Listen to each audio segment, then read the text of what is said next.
Po mga kapatid ay nakikita po ninyo ang aking pong iginigisa, sinasangkot siya.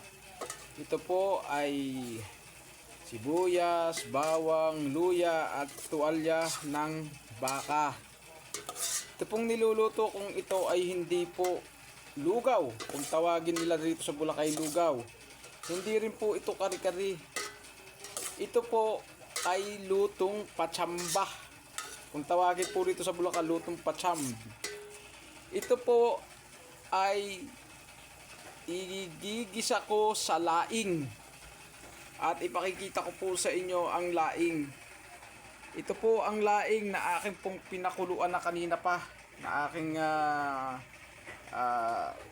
unang pinakuluan para maluto. Pagkatapos ay akin po yung pipigain para po naman maalis yung katas at nang hindi siya makati.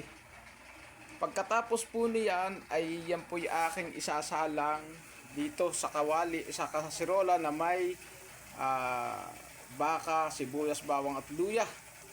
Pagkatapos po ay lalagyan ko ng kaunting pampalasa at mamaya po ay malalaman natin kung ano ang magiging lasa nito. So hanggang dito na lamang po mga kapatid. Salamat po sa inyong panunood ng aking mga video.